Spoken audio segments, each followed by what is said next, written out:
Ezzel a tál narancsal kapcsolatos a következő kívánság. Nagyon sokan szerettek volna találkozni a Fidesz prominens képviselőivel, Deutsch Tamás és Fodor Gáborral. A Jánoshalmai 5-esek kívánságát teljesítettük, mert ők még azt is írták a levélben, hogy szeretnének velük Budapesten narancsfagyit enni. Hát itt vagyunk a Novotel fagyizójában, a kérésetekre még narancsfagyit is készítettenek, a levélíró itt ül mellette, Csima Gina, és hát meséld el, mi volt a kérés kívánságotok, és hát akkor kérdezhettek Deutsch Tamástól és Fodor Gábortól, akik, mint tudjátok, a Fidesz vezetői és országgyűlés képviselők is. Na? Azt kértük, hogy találkozhassunk velük, és meghívjuk őket fagyira. Van pénzetek? Van. Jó van, akkor igen. És mi volt az első kérdésed, kívánságod? Hát, hogy mi a célja a Fidesznek, hogy... Hát ez egy ilyen hivatalos újságírói kívánság, kérdés. Tehát azért válaszoljatok erre, és aztán hátabb belemelegednek a gyerekek. Na, tehát ez az első. Jó, akkor ezt fog kitalálni mindjárt. Ez jó, mert nem tudok komolyan válaszolnom. Hát végül is az a célunk, tudjátok, hogy mint politikai szervezet, itt korábban ebben az országban számunkra, és gondolom, hogy a ti is politikával foglalkoztató számotokra sem volt igazán megfelelő az, ahogy az emberek politizáltak, és mi valahogy másképpen szeretnénk politizálni. Úgy szeretnénk politizálni, hogy amit gondolunk, azt ki is mondhassuk, és amit mi kimondunk, vagy mások kimondanak, az meg is valósulhasson. Ezért indultunk a választásokon, ezért hoztunk létre szervezeteket, már úgy gondolom, hogy csoportokat szerte az országban. Azon kívül pedig rengeteg dologgal foglalkozik a Fidesz. Foglalkozik például az oktatásüggyel is. Ugye ti most éppen tanultok, mi a Gáborral is tanultunk, illetve Gábor most már tanít egy egyetemen. Szeretnénk azt is átalakítani. Gondolom, a ti iskolátok sem valami nagyon gazdag, ti tanárjatok se kapnak sok fizetést, és ezen is szeretnénk változtatni. Na, ki a következő kérdező? Tessék! Én azt szeretném megkérdezni, hogy vannak-e álmaik, amit meg szeretnének valósítani, mint a magánéletben, mint a Fideszben? Hát persze, hogy vannak álmaim, nyilván nekem is vannak álmaim. Én például egy olyan helyzetben vagyok, tudjátok, hogy én Gyöngyösen születtem, és most Budapesten élek már évek óta, és van feleségem is, de nincsen lakásunk. Például nekem egy álmom lenne, hogy én szeretnék egy lakást szerezni Budapesten, ahol nyugodtan élhetnék a feleségemmel, a családommal. Ez például az egyik álmom. Hát a másik az pedig, az nyilván kapcsolódik a foglalkozásunkhoz. Ott azt szeretném, hogyha a Fidesz mindenki számára, az ország számára is egyre inkább tudna egy olyasmit nyújtani, ami minél több embert megfogna, és minél több embernek szimpatikus lenne.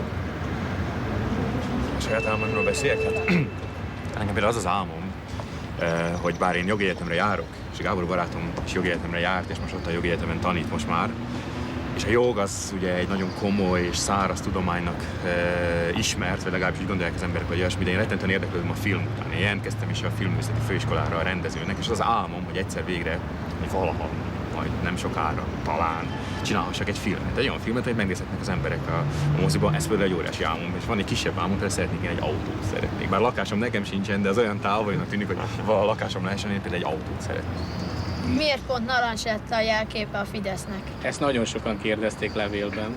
Nehéz kérdés, hát erre azt tudjuk mondani, hogy igazából véletlenül lett a narancs, mert kerestünk egy szimbólumot, ami szimpatikus számunkra, és aztán arra gondoltunk, amikor a narancs valakinek felötlet teszi a narancs, ennek több értelme is van. Ugye egyféle a narancs egy szép gyümölcs, mindenki szereti, finom. Másfél, hogy az is fontos, hogy nincs benne kukasz, soha nem megy bele a kukasz, ez egy nagyon lényeges dolog egy gyümölcsnél. A harmadik pedig, hogyha messziről nézed, akkor igazából a narancs az olyan, mintha nem is narancs lenne, mintha nap lenne, hogyha egy plakáton nézed. Tehát benne van a nap szimbóluma is, ami jó, meleg, fényt ad, erőt ad. Tehát az egész narancsnak olyan sokrétű a szimbóluma, és olyan pozitív, kellemes jelentéstartalmak kapcsolódnak hozzá, hogy úgy gondoltuk, hogy ez Fidesz számára jó lesz. Azt szeretném megkérdezni, hogy mivel játszottatok gyermekkorotokban legszívesebben? Hát én legszívesebben az öcsémmel játszottam természetesen, értve ez alatt, hogy ketten együtt labdáztunk. Én borzasztóan szerettem labdázni. Imádtam focizni, és az életem egyik legnagyobb bánata, a szüleim nem engedtek focizni már, hogy sportolni, nem engedték, hogy focizzam, mert atletizáltam, és azt mondták általában, nagyon tehetséges vagyok, hogy futball az egy milyen durva sport, összetöri csak az embernek a lábát, az atlétika ezzel szemben sokkal nemesebb sport, és imádtam egyszerűen labdázni, az a kedvenc játékunk, és pláne most itt a foci VB, ezt is tudjátok, mondom, remélem nézitek majd a meccseket, úgyhogy én mai napig megmaradt nekem ez a kedvenc játékom, mert most is focizunk még a Fideszen belül is. Én meg a bátyámmal szerettem játszani a látogatosság kedvéért. Így van. de nagyon szeretünk az ilyen indiános játékokat. Volt nekünk otthon Győrös egy nagy kertünk, és ebben nagyon sokat rohangáltunk az utcába, csavarogtunk, harci csapatok voltak az utcákban, szóval ezt nagyon szerettük. Miért pont fröcskölre van felírva a Fidesz? Miért fröcskölve van felírva a Fidesz a jelvény? Azért van fröcskölve felírva a jelvényre, mert hogy elég ránk nézni, mi sem vagyunk az a hanyag, angol elegancia szerint öltözve. Egy kicsit a Mirván is olyan fröcskölt, már egy elegáns öltömhöz képest, úgyhogy éppen ezért a Fidesznek ezt a szimpatikus fiatalosságát, rendezetlenségét szerettük volna ezzel szimbolizálni, hogy nem ilyen szabályos, derékszögben írt betűkkel van, hanem ilyen szépen ferdén, kicsit sejtelmesen van felírva az, hogy Fidesz. Na, te mit akartál? Még azt, hogy mi a kedvenc állatotok? Kedvenc állatunk. Hát én egy őrületesen nagy állatbarát vagyok, és most a kedvenc állatom az egy lajhár. Azért, mert most jött egy új lajhár a állatkertbe ide Budapest, és érdemes megnézni esetleg, ha itt vagytok, mert fantasztikus. Amúgy van egy kutyám, és én őt imádom. Rátapintottatok, hogy úgy látszik a gyengénkre, mert én is nagyon szeretem az állatokat, és a kutyák között nőttem fel gyerekkorom, és a kutyákat nagyon szeretem. Lovakat is szeretem, de a kutyák mondjuk azok a gyengéim. Mi a kedvenc ételtök? Kedvenc étel? Ez most már Hát ez ugyancsak tulajdonképpen egy könnyű kérdés, mert igazából, hogyha azt kérdezted volna, hogy mi az, amit nem szeretek, azt nagyon könnyen el tudnám mondani, a spenótot nem szeretem, azt nagyon nem bírom, de azon túl szinte mindent, és a főzelékeket például nagyon szeretem.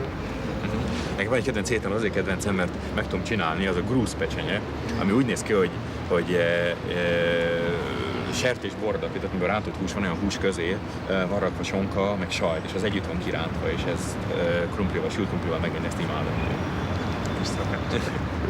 No, van itt még hátul kérdés. Volt Prágában kint. Milyen volt Prágában? A régi emléket Tamásnak. Viszont az érdekes volt, hát nem volt jó, gondolom, ezt mondanom sem kell, mert hát végül is a börtönben voltunk többen is. Van, aki csak 2 napot, nekünk sikerült 8 napot börtönben lennünk. Tudod, ez olyan dolog, hogy milyen volt, amikor esetleg emlékszem, még kivették a mandulálat. Amikor kivették, akkor biztos nagyon rossz volt, ma pedig már csak arra emlékszel vissza, hogy na hát, 1-2 napot kórházba voltál, igazából most már inkább nevetsz az egész dolgon, én is vagy így vagyok vele, most már szinte kellemes emlék, csak az jut eszembe, hogy milyen melegen fogadtak engem, amikor hazajött. Köszönöm szépen, nehogy elolvadjon itt a fagyi, mi elindítjuk a Roxette együttes muzsikáját, és erre mindenkinek nagyon jó étvágyat kívánok, és hát akkor most következik a Fidesz 2 képviselőjével, vezetője Fodor Gábor, Dajcs Tamással a narancsfagyi evőverseny. Reméljük, hogy mindenki benne vezembe. Jó étvágyat kívánok! Biztos ki fogok kapni, nagyon lassan lesz a fagyi. Lassan, hogy lesz az őrzség, és lassan, hogy lesz.